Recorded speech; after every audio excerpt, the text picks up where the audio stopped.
could be the last kind of chance for America. It seems like seems like it's slowly falling apart. You ever feel like that? I do, but also at the same time, here's what's going on, which is wild. So 5 years ago, were you guys doing podcasts? No. When did you start doing podcasting? I think like 2 years ago. Okay. And how rapidly has the podcast climbed? It climbed quick because we already had our mother channel, which was the lifestyle channel that we used to push the podcast. So pretty quick. And a recognizable brand. We recognize you. Right, we know you, right? Because we've seen you so many times.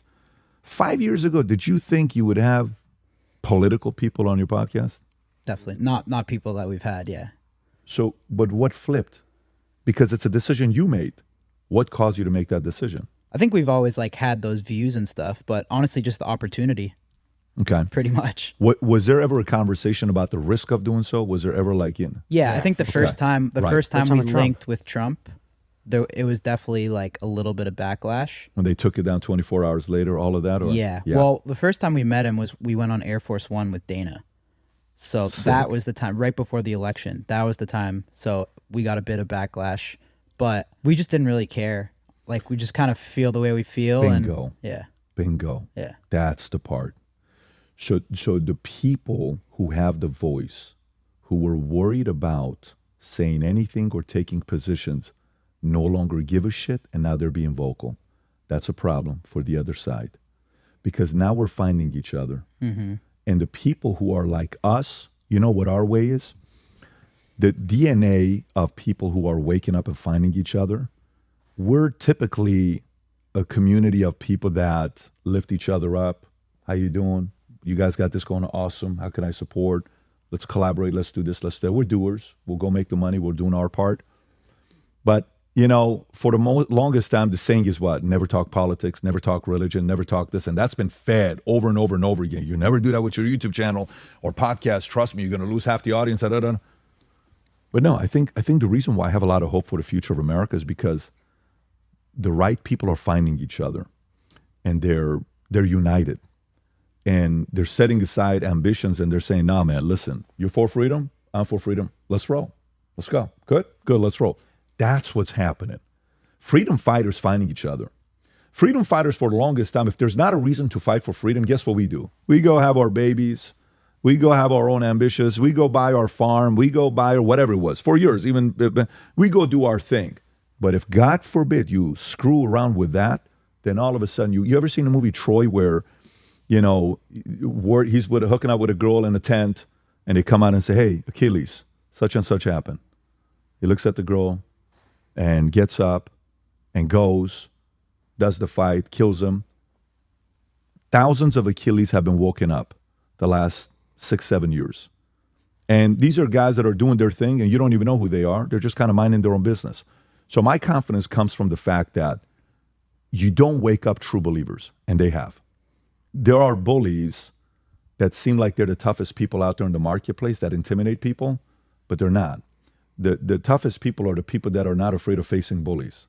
Right. And the people that are not afraid of facing bullies are now waking up, coming together and saying, you're not going to do this to America. You're just not going to do it. And by the way, 2024, I called 2023 in November of last year, the year of investigations. I said, everyone's getting investigated. It's just going to be a shitty year in investigations. 2024, I'm calling the year of chaos. It's going to be the most chaotic year of our lifetime. Super chaotic. Are you seeing what's going on in DSC yesterday? The cops and all that stuff. And, oh my God, was that with the senator? It was. There was almost a fight in the Senate here. Yeah, of course. I couldn't even believe that was real. The protesting, the riots outside about Palestine. Did you guys see that? What happened yesterday? At the DNC headquarters. Okay. So Israel, Palestine, Hamas. Biden can't lower the temperature with that. Yeah. Is that not crazy to you that that's happening in this country, like harder than it is anywhere else?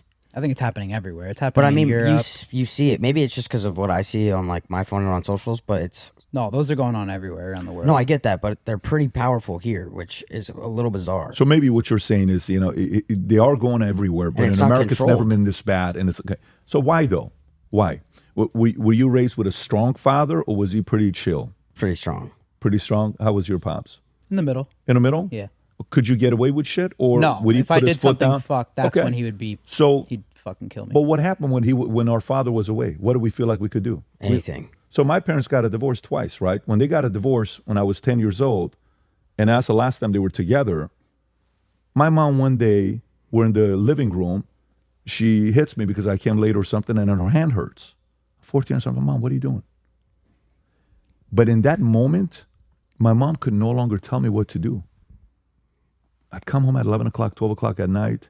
What are you going to tell me? You can't tell me anything. Because it wasn't somebody I feared, right?